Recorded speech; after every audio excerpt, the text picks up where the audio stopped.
Charging के कितने methods होते हैं, कितने तरह से किसी भी बॉडी को चार्ज किया जाता है, वो जरा यहां पर समझ लेना है।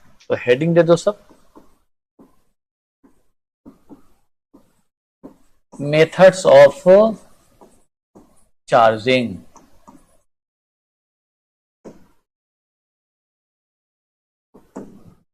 Methods of charging of a man, भोजन करना, खाना खाने के बाद आदमी तंदुरुस्त हो जाता है। वैसे ही कोई बॉडी अगर पहले से न्यूट्रल है और उस पर चार्ज देना है तो उसके कितने मेथड्स हो सकते हैं। तो चार्जिंग के 3 मेथड्स हैं, लिखो। देयर आर, नोट करो, there are 3 methods of charging.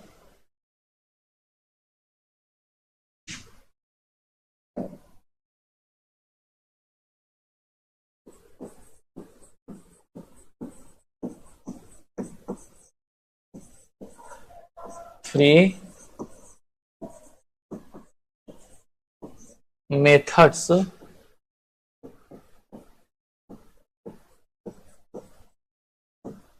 of charging। पहला number,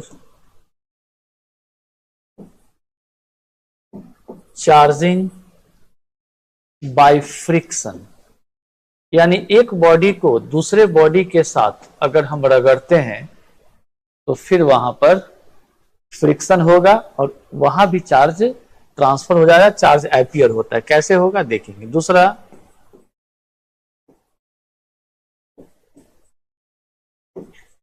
charging bye conduction, and third method होता है इसका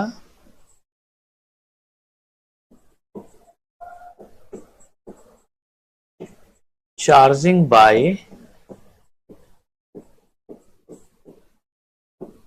इंडक्शन। तो charging by conduction, charging by induction, charging by friction. अब यहां देखो, चार्जिंग बाय कंडक्शन और चार्जिंग बाय इंडक्शन चैप्टर्स जब आगे बढ़ेंगे तो वहां हमें मिल जाएगा। ओके, तो हम लोग फिर भी सबका एक छोटा सा लिटिल अमाउंट में लिटिल स्टडी तो करेंगे ही ना, जिससे कि उसका रफली हमें आइडिया मिल सके। आ जाओ यहां, सबसे पहला मेथड क्या है, charging by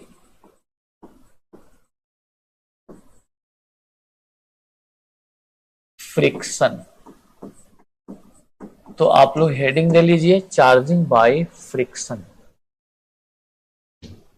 charging by friction में जैसे देखो, मान लो ये 2 बॉडीज हैं ए और बी, या दोनों बॉडी पहले से न्यूट्रल है। जैसे इस पर initial charge on body A 0 है, टोटल नंबर ऑफ इलेक्ट्रॉन्स और प्रोटॉन्स अभी इक्वल है यहां, और इनिशियली ये भी न्यूट्रल है, तो net charge on B is 0। ये हो गया बिफोर रबिंग। मान लो 2 बॉडीज है, उनको रगड़ने के पहले, तो बिफोर रबिंग, रगड़ने के पूर्व। अब दोनों बॉडी को हम क्या किए, ऐसे ऐसे करके रगड़े।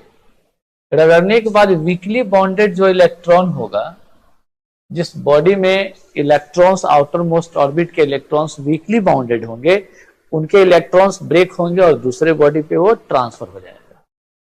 मान लो बी से इलेक्ट्रॉन, बी जो है उसके इलेक्ट्रॉन्स वीकली बॉन्डेड है, तो ये ट्रांसफर होकर के ए पे चले जाएंगे। क्लियर। अब यहां पर ए पर सपोज 500 इलेक्ट्रॉन्स आ गए, तो नेगेटिव चार्ज होता है इलेक्ट्रॉन्स, तो -5 इलेक्ट्रॉन ई चार्ज इस पर एपियर हो गया, इस पर तो कुछ था ही नहीं। अब यहां पर क्या होगा, जैसे यह बी है तो यहां पर +500 चार्ज आ जाएगा। ऐसा क्यों होगा, जैसे कि एग्जाम्पल के तौर पे मैं बताता हूं। जैसे अगर ये बॉडी न्यूट्रल है तो इसको इनिशियली टोटल चार्ज किसका, माना कि इसमें इलेक्ट्रॉन्स कितने हैं, 10,000 इलेक्ट्रॉन्स, एग्जाम्पल के तौर पे फ्री इलेक्ट्रॉन्स जो टोटल नंबर ऑफ इलेक्ट्रॉन्स इसमें 10,000 है।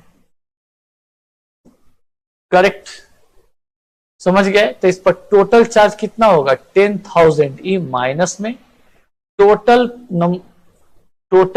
प्रोटॉन्स कितना होगा? जब न्यूट्रल है तो जितना इलेक्ट्रॉन उतना प्रोटॉन, तो ये भी कितना होगा? प्लस 10,000 ई हो जाएगा, ये प्लस में और ये माइनस में। दोनों को जब हम ऐड करेंगे तो कितना आ गया? 0। सपोज यहां पर कितना था? टोटल चार्ज जो इलेक्ट्रॉन्स पर है, टोटल इलेक्ट्रॉन्स पे नंबर ऑफ इलेक्ट्रॉन्स अगर मान लो इसमें 12,000 है, तो 12,000 ई माइनस में हो जाएगा। और चूंकि ये स्टार्टिंग में न्यूट्रल है तो इस पर नंबर ऑफ प्रोटॉन्स भी 12,000 होगा, तो टोटल चार्ज ऑन प्रोटॉन कितना हो जाएगा? 12,000 ई प्लस में।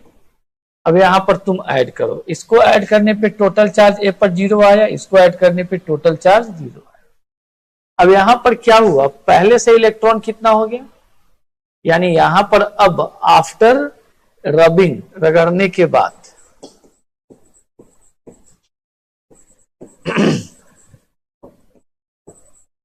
आफ्टर रबिंग, अब यहां पर टोटल चार्ज इलेक्ट्रॉन का, यानी total charge on electrons, total electrons पे चार्ज क्यूई डस्ट मान लिया, वो कितना हो जाएगा? तो पहले से 10,000 था, अब 500 इलेक्ट्रॉन आ गया, यानी 10,500 ई नेगेटिव चार्ज हो गया।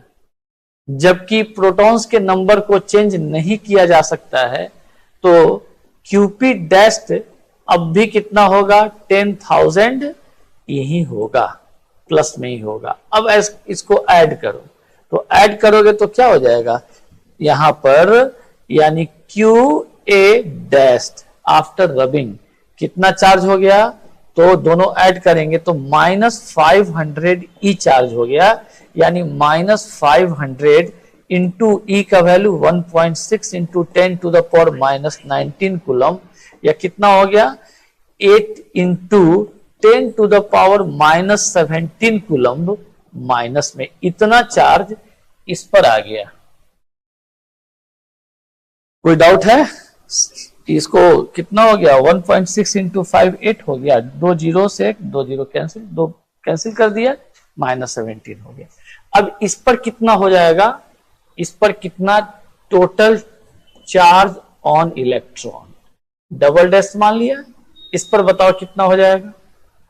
या एक ही डैश दो, कितना हो गया? नहीं बेटा, इलेक्ट्रॉन पहले से कितना था? 12,000 में से 500 चला गया, तो 11,500 माइनस इलेक्ट्रॉन पर चार्ज बच गया। और प्रोटॉन का चार्ज तो कभी चेंज होगा नहीं, वो कितना हो जाएगा? तो 12,000 यही रहेगा प्लस में। अब इस पर टोटल चार्ज आफ्टर रबिंग माना क्यूबी डैश थे, ऐड करो तो कितना हो जाएगा? +500 ई, यानी इस पर कितना हो गया? मल्टीप्लाई करोगे, ई का वैल्यू इतना ही है, तो +8 इंटू 10⁻⁻17 कूलम, ये इसका आंसर हो गया। कहने का अर्थ क्या होगा? अगर दो बॉडी को हम रगड़ते हैं, फ्रिक्शन पैदा करते हैं, तो वीकली बाउंडेड इलेक्ट्रॉन्स वाला जो बॉडी है उससे इलेक्ट्रॉन ट्रांसफर होगा स्ट्रांगली बाउंडेड इलेक्ट्रॉन्स वाले बॉडी पर। यानी बी से मान लो 500 इलेक्ट्रॉन यहां आ गया, तो जितना ट्रांसफर लेता है, ये सब पापड़ नहीं बेलना है, जितना ट्रांसफर लिया, जो इलेक्ट्रॉन को एक्सेप्ट किया, जितना एक्सेप्ट किया उतना चार्ज उस पर नेगेटिव आ गया, और जो डोनेट किया उतना चार्ज उस पर पॉजिटिव आ गया। ये तो बस आपको करके दिखाया गया है ताकि आप ये समझ सकें कि हुआ कैसे, बाकी कुछ और नहीं है, बाकी टारगेट कुछ और नहीं है, बस यही टारगेट एक रखा गया है। अब आइए आगे। अब दूसरा कौन है? Charging by conduction.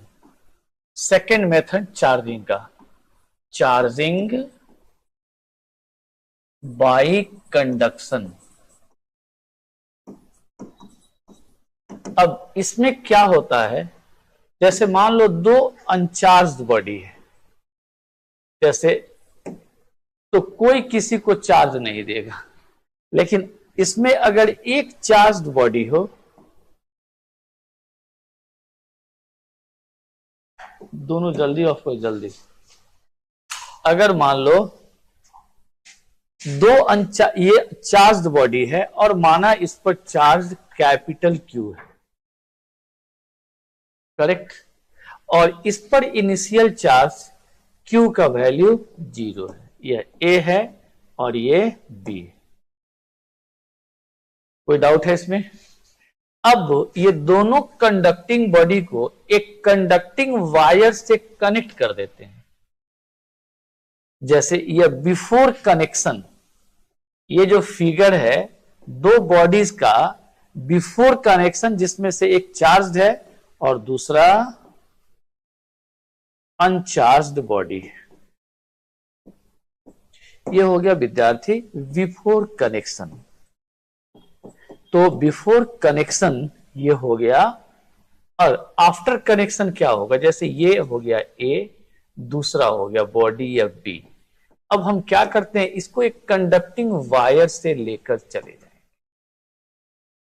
तो यहां पर हम क्यों बोले हैं कि सब कुछ आगे भी मिलेगा। अब इसमें अभी तो आप जस्ट गेट पर हो, किसके इलेक्ट्रिक फील्ड पोटेंशियल चैप्टर का चार्ज ही को अभी समझ रहे हो, लेकिन ये चार्जिंग बाय कंडक्शन में एक टर्म आता है। जैसे मान लो हम लोग एक वाटर, जैसे मान लो एक नाला बना लिए, ड्रेन बना लिया, इधर ऊंचा बना दिया, इधर थोड़ा सा डाउन बना दिया, और इस नाले में यहां से बस यहां से यहां क्लोज कर दिया। अब यहां पानी डालेंगे तो पानी कहां जाएगा? हाई लेवल से लो लेवल तक, तब तक जाएगा जब तक कि दोनों का लेवल सेम ना हो जाए। फिल करिएगा, डालिएगा, तो वाटर हमेशा एक लेवल में ही जाता है। मकान बनाने में अगर वाटर लेवलिंग नहीं किया जाए तो मकान टेढ़ा हो जाएगा।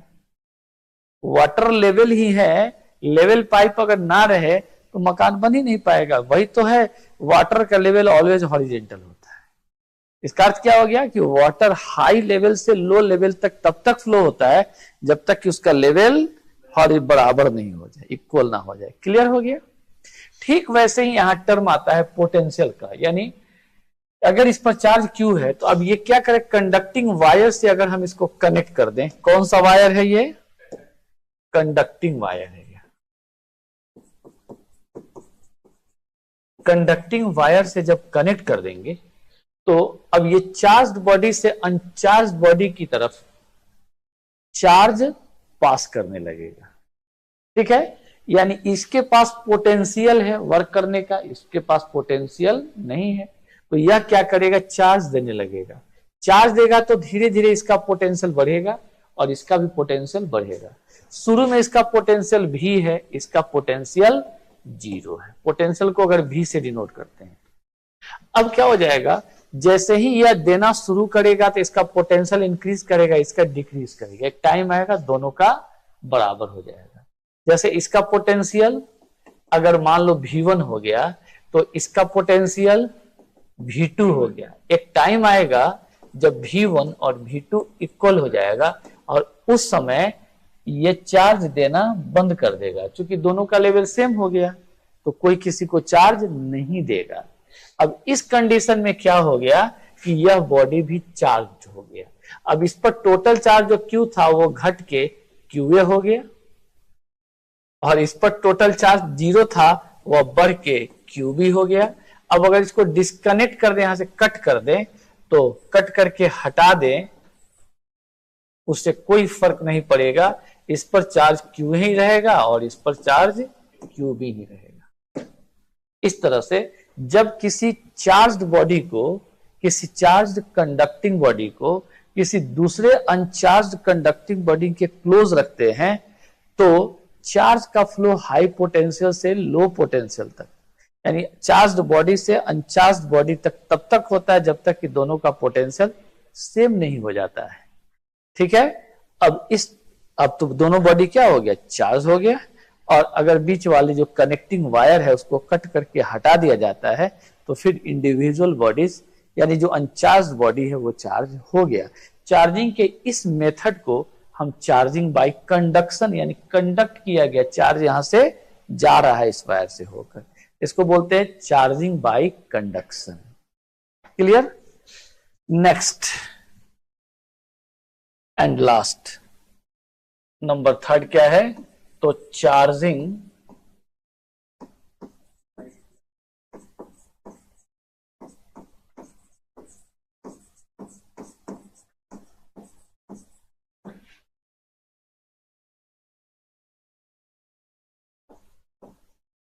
Charging by induction. Charging by induction का अर्थ क्या हो गया? इंडक्शन का अर्थ होता है बेटा, लोग बोलता है कि हम आपसे इंड्यूस हो गए। ऐसा थोड़े है कि आप हमारे अंदर कुछ हाथ से सामान दिए हैं। मतलब आपकी भावनाओं से, आपके फिजिकल कांटेक्ट में भी हम नहीं आए, यानी फिजिकली हम दोनों एक दूसरे के कांटेक्ट में भी नहीं आए। ये नहीं कि नाखून से नाखून में एनर्जी का ट्रांसफर कर दिया, वो भी वाली बात नहीं है। अगर हम आपके संपर्क में हैं और आपका कैरेक्टर सीख लें तो इसको बोलते हैं इंडक्शन। ठीक वही वाली बात है।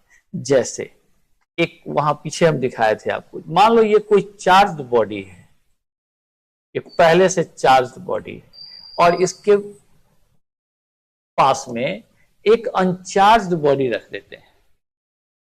अब ये क्या करता है कि इसके सामने वाला सरफेस पर नेगेटिव चार्ज आ जाता है और इसके अपोजिट अपने आप प्लस चार्ज आ जाता है।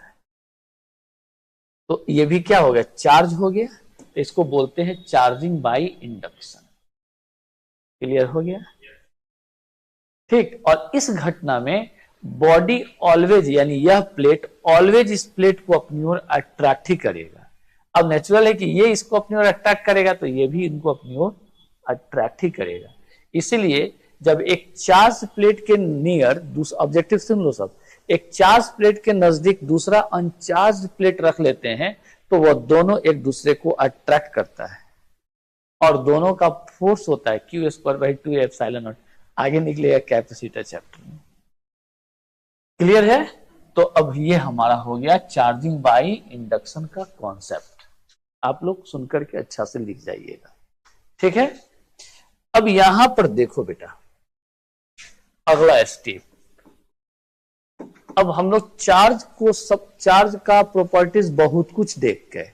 अगर आप प्रिपेयर रखते हो तो आपको कोई प्रॉब्लम कभी होगा ही नहीं। अब आगे आइए। अब एक चीज तो क्लियर है कि दो आइडेंटिकल चार्जेस यानी लाइक चार्जेस एक दूसरे को रिपेल करते हैं और दो अनलाइक चार्जेस एक दूसरे को अट्रैक्ट करते हैं। अब यह फोर्स ऑफ अट्रैक्शन और फोर्स ऑफ रिपल्सन का वैल्यू हम लोग निकालना चाहें तो वो वैल्यू कितना होगा? तो फोर्स ऑफ अट्रैक्शन और force of repulsion between the 2 point charges ही निकल सकता है।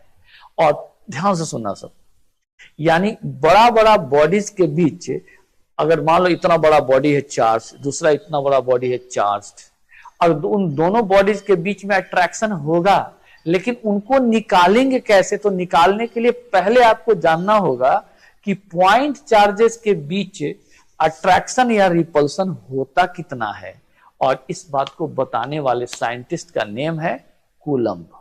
तो हमारा अगला टर्म है 2 पॉइंट चार्जेस के बीच के फोर्स के लिए कूलम्ब्स लॉ यानी कूलम्ब का नियम। तो हम लोग अब आगे बढ़ते हैं और हमारा जो क्लास है उसका नाम है Coulomb's law.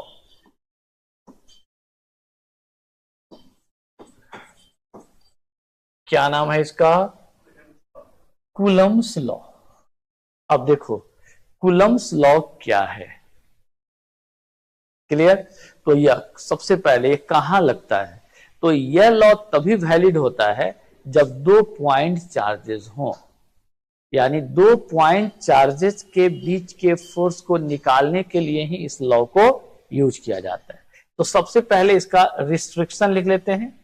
It is valid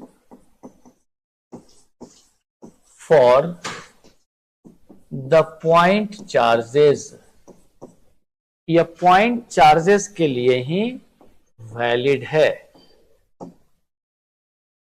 यह क्या देता है? तो 2 पॉइंट चार्जेस के बीच का फोर्स का मैग्नीट्यूड देता है। फिर से दो पॉइंट चार्जेस के बीच जो फोर्स होता है उस फोर्स का मैग्नीट्यूड देता है।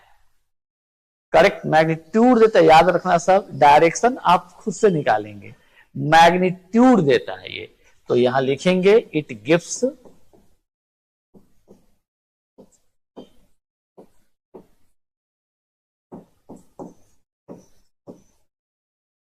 magnitude of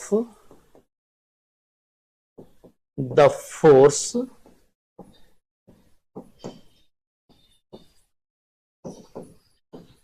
between the two-point charges, दो पॉइंट चार्जेस के बीच के फोर्स का यह मैग्नीट्यूड देता है। अब आते हैं, यह लॉ है क्या, कूलम्स लॉ है क्या।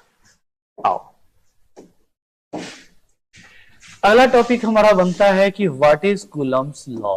तो लॉ क्या है बेटा, जैसे अब यहां पर पहले देखो सिचुएशन, पहला सिचुएशन, यहां पे एक पॉइंट चार्ज सपोज -Q1 है और दूसरा पॉइंट चार्ज -Q2 है। अब -Q1 इस -Q2 को रिपेल करेगा और -Q2 -Q1 को रिपेल करेगा। अब सपोज फोर्स ऑफ रिपल्सन है, फोर्स वेक्टर क्वांटिटी है, तो यह फोर्स वेक्टर F1 है और यह फोर्स वेक्टर F2 है। यहां पर थोड़ा सा केयर करना है, vector F1 is not equal to vector F2। क्यों बेटा, क्योंकि डायरेक्शन दोनों वेक्टर का अपोजिट है तो वेक्टर अलग अलग हो गया। बट यहां पर देखना, वेक्टर F1 का मैग्नीट्यूड इक्वल होगा वेक्टर F2 के मैग्नीट्यूड के, इन दोनों वेक्टर का मैग्नीट्यूड इक्वल होगा। अब तुम बताओ इसका मतलब क्या हुआ कि जैसे एरो से जब वेक्टर को दिखाते हैं तो दूसरा एरो उल्टा हुआ है, जब यानी ये दो वेक्टर्स अगर अपोजिट डायरेक्शंस में हो, दोनों का मैग्नीट्यूड इक्वल हो, मॉडुलस इक्वल हो, लेंथ इक्वल हो, तो हम इनको अपोजिट वेक्टर्स बोलते हैं। कहने का अर्थ क्या हुआ, अगर यह वेक्टर इधर वाला F2 वेक्टर है और यह वेक्टर F1 है और इनके बीच का क्लियर है just opposite angle theta 180 degree का है, तो यहां पर क्या होगा, देयरफॉर यहां कैरेक्टर भी समझो, F1 and F2 vector are the opposite vectors. यह दोनों कौन से वेक्टर्स हैं, अपोजिट वेक्टर्स है। पहले इस बात को एकदम क्लियर करना चाहिए आपको, ये दोनों ही अपोजिट वेक्टर्स हैं। कोई डाउट है इसमें? No doubt. तो देयरफॉर आपके पास एक कैरेक्टर हो गया कि अगर वेक्टर F2 लिखे हम तो यह माइनस वेक्टर F1 के इक्वल होगा। नेगेटिव, मैग्नीट्यूड तो इक्वल है, डायरेक्शन नेगेटिव है तो माइनस साइन डाला, या फिर यह F1 वेक्टर माइनस F2 के इक्वल होगा, दोनों इक्वल और अपोजिट है, या तो F2 माइनस F1 वेक्टर के इक्वल है या F1 माइनस F2 वेक्टर के इक्वल है। कोई डाउट है इसमें? नो डाउट, क्योंकि अपोजिट वेक्टर्स हैं। ठीक, अब आपको क्या यह वेक्टर निकालना है? नहीं, यह लॉ क्या कहेगा, इन वेक्टर का magnitude according to this law vector का मॉड क्या होगा और इसका मॉड क्या होगा। तो अब आपने जाना ना, इन दोनों का मॉड केवल एक ही होता है, दोनों का मॉड इक्वल होगा, यानी इसको अगर F तो इसको भी मैग्नीट्यूड में F हम लिख सकते हैं। कोई डाउट इसमें? No doubt. अब यहां पर ये दोनों के बीच का अगर सेपरेशन, दो पॉइंट चार्जेस के बीच का सेपरेशन अगर मान लो स्मॉल r है, तो स्मॉल r डिस्टेंस पर सेपरेटेड दो पॉइंट चार्जेस के बीच का फोर्स यानी F1 का मॉड और यह F2 का मॉड दोनों इक्वल है, और यह मॉड F1 का मॉड हो या F2 का मॉड हो, अगर हम इसको मॉड वेक्टर F मान लें, दैट इज केवल F ले ले, तो कहता है कि यह F डायरेक्टली प्रोपोर्शनल होता है magnitude of these two charges. ये माइनस हो या प्लस हो कोई मतलब नहीं है, इनके मैग्नीट्यूड का डायरेक्टली प्रोपोर्शनल। तो Q1 into Q2 minus mod Q1 that is Q1 minus mod Q2 that is Q2 और इज अब inversely proportional to square of the distance between them यानी बाई आर स्क्वायर। क्लियर हो गया?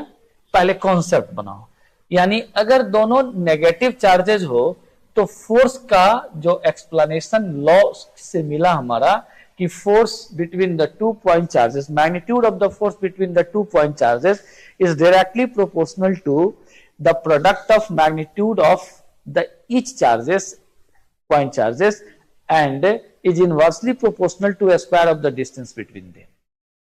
ठीक है ना? तो ये हमारा कंबाइंड रूप से ये फॉर्मूला आया, इसको एक्सप्लेन करेंगे तो नया फॉर्मूला मिलेगा। नेक्स्ट, अब एक कॉन्सेप्ट आया, कौन पहले लॉ को समझो फिर लॉ फिर से लिखेंगे। दूसरा नंबर, अब मान लो इसमें ये प्लस चार्ज है प्लस Q1 और यहां पर ये प्लस Q2 है। क्लियर है? ये इसको रिपेल करेगा, बोलो, यानी Q1 इसको रिपेल करेगा इस डायरेक्शन में F2 फोर्स और Q2 भी रिपेल करेगा इस डायरेक्शन में F1। तुम बताओ इस पर माइनस साइन हो या प्लस साइन हो या बाकी एक्सप्लेनेशन में क्या फर्क पड़ेगा? कुछ फर्क नहीं पड़ेगा। क्लियर हो गया? तो इसके लिए भी फॉर्मूला क्या आएगा? ये दोनों फोर्स का मैग्नीट्यूड सेम होगा, इनके बीच का सेपरेशन अगर स्मॉल r है तो फिर यही मिलेगा। नेक्स्ट, नंबर थर्ड, अगर मान लो ये प्लस Q1 चार्ज है और r डिस्टेंस पर माइनस Q2 चार्ज है, ये r डिस्टेंस पर, तो प्लस Q1 माइनस Q2 को अपनी ओर अट्रैक्ट करेगा, सपोज F2 फोर्स लगाया, और माइनस चार्ज प्लस चार्ज को भी अपनी ओर अट्रैक्ट करेगा, सपोज ये F1 लगाया। यहां पर भी वही बात है कि F1 is not equal to F2 क्योंकि दोनों अपोजिट वेक्टर्स हैं। बट यहां पर भी क्या है कि मॉड वेक्टर F1 और मॉड वेक्टर F2 इक्वल है, और F1 चूंकि अपोजिट है तो F1 is equal to minus F2 vector और F2 vector is equal to minus F1 vector. तो मैग्नीट्यूड तो बराबर है, तो यहां पर भी क्या होगा कि दो वेक्टर्स का, दो पॉइंट चार्जेस के बीच का फोर्स का मैग्नीट्यूड डायरेक्टली प्रोपोर्शनल होगा product of magnitude of the charges, यानी Q1 इंटू Q2 और बाई आर स्क्वायर। कोई फर्क नहीं पड़ेगा। यानी अब समझो, इस लॉ को यूज करने के लिए चार्जेस माइनस हो या प्लस हो आपको प्लस ही लिखना है, क्योंकि आप फोर्स का मैग्नीट्यूड निकाल रहे हैं, कभी नेगेटिव नहीं हो सकता है। वेक्टर का मैग्नीट्यूड ऑलवेज पॉजिटिव होगा, तो चार्ज का मैग्नीट्यूड लेना ही पड़ेगा, तभी तो वेक्टर का मैग्नीट्यूड प्लस आ जाएगा। इसलिए फॉर्मूला बनता है, इसका डेफिनेशन बनता है, यह लॉ बनता है, इसका लॉ कि the force between the 2 point charges या two charged particles, the force between the two charged particles, that is two point charges, is directly proportional to the product of magnitude of the charges and is inversely proportional to a square of the distance between them। Conclude हो गया? तो अब बारी आ गई law लिखने की।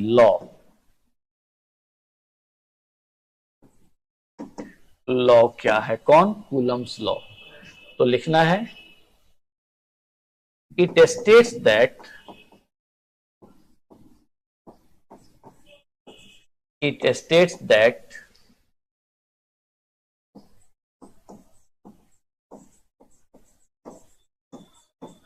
the force between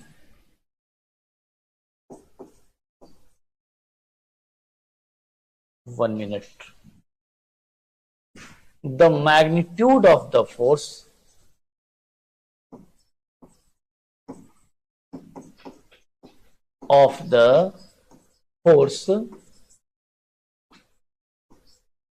between the two charged particles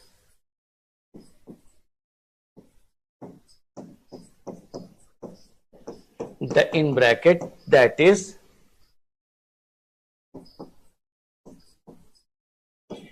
between the 2 point charges. 2 point charges, that is charge particles. It states that the magnitude of the force between the two charged particles is directly proportional to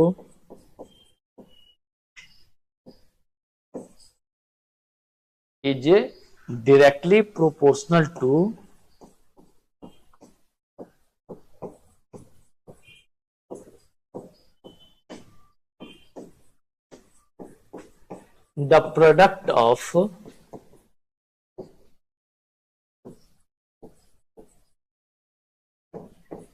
magnitude of the charges and is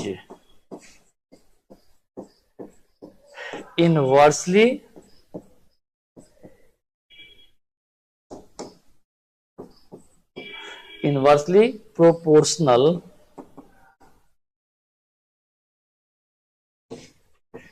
to the square of the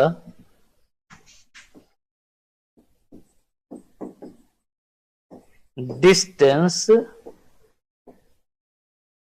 between the charges. Full stop. ये हमारा law हो गया. ऐसे ही law explain करेंगे. अब आओ law की तरफ बढ़ते हैं. मान लो यहां पर एक पॉइंट चार्ज Q1 है. अब प्लस माइनस देने का नीड नहीं है, क्योंकि अब एक दिखाया जाएगा तो तीनों फिगर दिखाना होगा, और तीनों के बारे में आप समझ चुके हैं. सपोज यहां पर एक चार्ज Q1 है और दूसरा चार्ज यहां पर Q2 है. ये प्लस माइनस कुछ भी हो सकता है.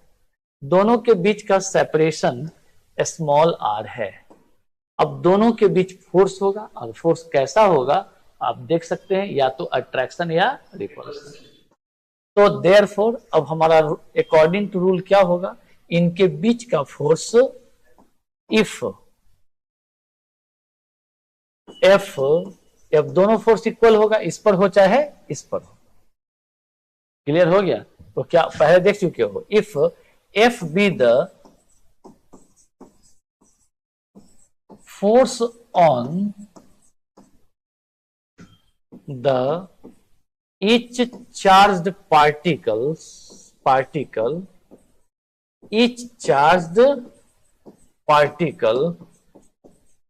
then यह F directly proportional magnitude of the charges और inversely proportional square of the distance between them, that is 1 by r square. दोनों को अब सॉल्व करो तो F is directly proportional to Q1 into Q2 by r square. Yes. अब देखो implies that, तो यह F प्रोपोर्शनल साइन हटाएंगे तो यहां एक कांस्टेंट डाल दिया, और into Q1 Q2 by R square. ये मेन फॉर्मूला हो गया के Q1 Q2 by R square. Clear. अब बिल्कुल ये एक्सपेरिमेंट से मिला हुआ चीज है, ये कंप्लीट एक्सपेरिमेंटल वेरिफिकेशन है. यहां दूसरा कुछ आपको दिख भी नहीं रहा है. क्या चीज है, केवल एक्सपेरिमेंटल वेरिफिकेशन. लाइट आ गई. तो जब एक्सपेरिमेंटल वेरिफिकेशन है तो अब आपके पास क्या कैरेक्टर मिला यहां कि के का कुछ ना कुछ तो वैल्यू होगा.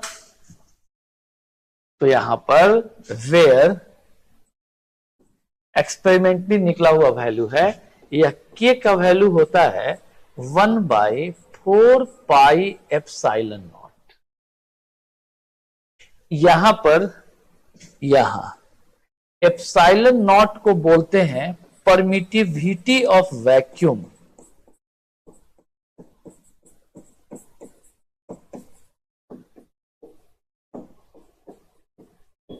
इंग्लिश डिक्शनरी का सिंगल वर्ड जिसमें डब्ल्यू एक साथ आता है, ये हो गया परमिटिविटी ऑफ वैक्यूम। करेक्ट। तो के की जगह पर ये वैल्यू वहां डाल देंगे तो अब हमारा फोर्स क्या हो गया, 2 पॉइंट चार्जेस के बीच का फोर्स का magnitude 1/4 pi epsilon not into पहले चार्ज का मैग्नीट्यूड इंटू दूसरे चार्ज का मैग्नीट्यूड अपॉन आर स्क्वायर। अब ये देखो एप्सिलॉन नॉट को बोलते हैं परमिटिविटी ऑफ वैक्यूम। यह क्वेश्चन नीट में, इंटरमीडिएट क्लास 12th में और जेई मेंस में पूछा है, एक नहीं अनेक बार।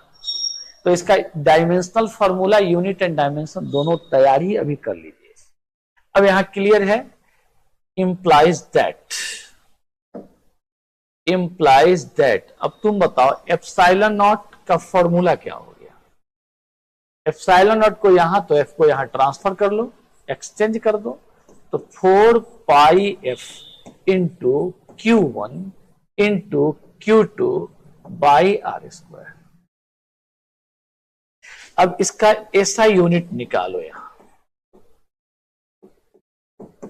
चार्ज है कूलम, ये भी चार्ज है कूलम, तो कूलम स्क्वायर डिवाइडेड बाई 4 पाई का कुछ नहीं, कांस्टेंट है, फोर्स है तो न्यूटन, डिस्टेंस है मीटर स्क्वायर। क्या आ गया, कूलम स्क्वायर पर न्यूटन पर मीटर स्क्वायर। ये इसका क्या हो गया, यूएसआई यूनिट। अब आगे आ जाओ, क्लियर। इसका एप्सिलॉन नॉट का डायमेंशनल फॉर्मूला यानी परमिटिविटी ऑफ वैक्यूम का डायमेंशनल फॉर्मूला क्या होगा, आपके सामने है। चार्ज है, चार्ज का IT, फिर IT, I इंटू टी, इसको कैपिटल AT भी लिख सकते हैं, फिर capital I into T divided by, क्योंकि 2 बार चार्ज है, F है नीचे 4 पाई का कुछ नहीं, F फोर्स है, MLT का पावर -2, R डिस्टेंस है, L स्क्वायर है तो स्क्वायर। तो इंप्लाइज दैट अनेक बार पूछा जा चुका है। क्या हो जाएगा, m ऊपर गया, m to the power -1, L into L square, L cube हो गया, ऊपर गया -3, t का पावर -3 ऊपर चला गया, t इंटू टी 2 और ये भी जाके 2, t 2 + 2 4 और I इंटू आई स्क्वायर। तो डायमेंशनल फॉर्मूला आपको याद रखना चाहिए, m to the power -1, L to the power -3, t to the power 4, I square, I का पावर 2। ये हो गया डायमेंशनल फॉर्मूला। और डायमेंशंस इन पावर्स को बोलते हैं -1, -3, 4 और 2। तो ये हो गया आपका फॉर्मूला, और 2 चार्जेस के बीच का फोर्स इसी फॉर्मूला से निकाल सकते हो। नेक्स्ट, अब यहां पर काम का चीज एक कॉन्सेप्ट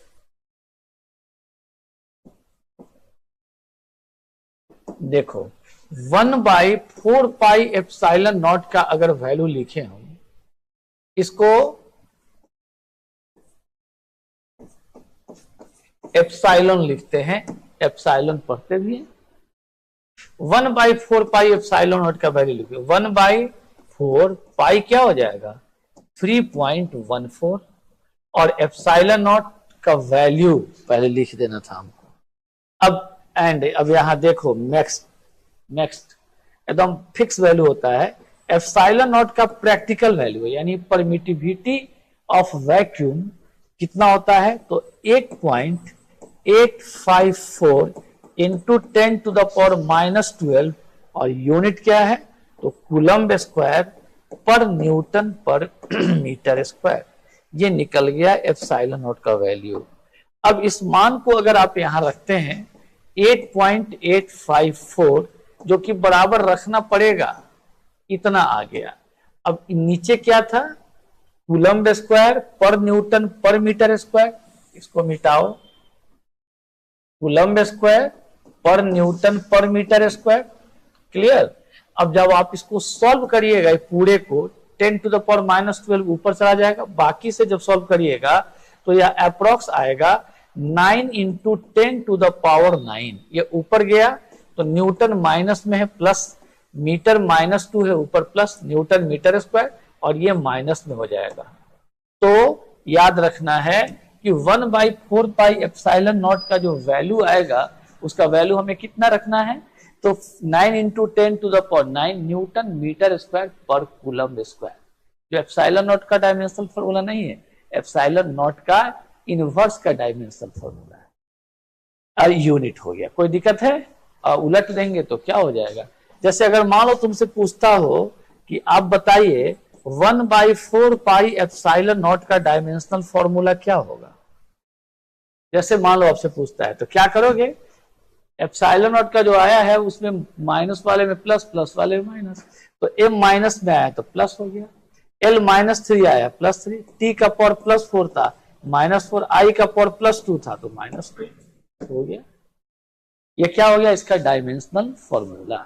तो इस तरह से आप आपके पास कॉन्सेप्ट क्या मिला कि अगर दो चार्ज पार्टिकल वैक्यूम में हो, यानी फाइनली अब इस पर बेस्ट क्वेश्चन आएगा, तो फिर आपका कौन सा कॉन्सेप्ट काम करेगा, यानी फाइनली आपने पढ़ा क्या, यानी आज का क्लास क्या आपको दिया, क्या दिया कि the magnitude of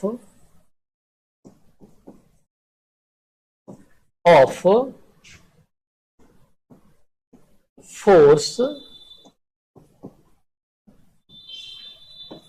between the two charged particles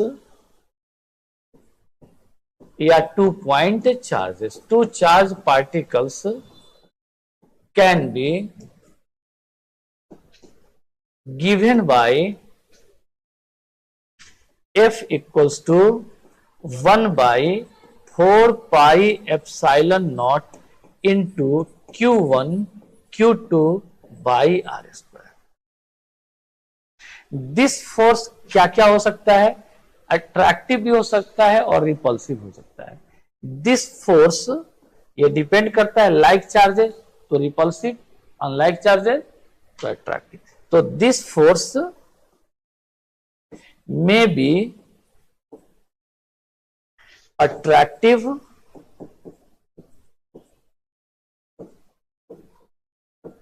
और रिपल्सिव, या अट्रैक्टिव भी हो सकता है और रिपल्सिव भी हो सकता है। तो कॉन्सेप्ट आपका क्लियर हो गया, इतना चीज आप पढ़े। इसमें एप्सिलॉन नॉट क्या है? परमिटिविटी ऑफ वैक्यूम, इसका वैल्यू 8.854 इंटू 10⁻⁻12 कूलम्ब स्क्वायर पर न्यूटन पर मीटर स्क्वायर। यहां पर अब 1/4πε0 का वैल्यू भी तो रखना होगा, तो ये 9 इंटू 10⁹ न्यूटन मीटर स्क्वायर पर कूलम्ब स्क्वायर। अब आपके पास नट सेल में यही मिला। अब यह फोर्स का डायरेक्शन तो आप समझते ही हैं, अगर प्लस माइनस होगा तो एक दूसरे की तरफ, प्लस प्लस होगा एक दूसरे के अपोजिट, माइनस प्लस होगा तो एक तो लास्ट वाला तुम्हारा कूलम का पर माइनस, कुछ ना कुछ तुम्हारे लिए रोज छूट जा रहा है, पर कूलम स्क्वायर। क्लियर हो गया? Very good.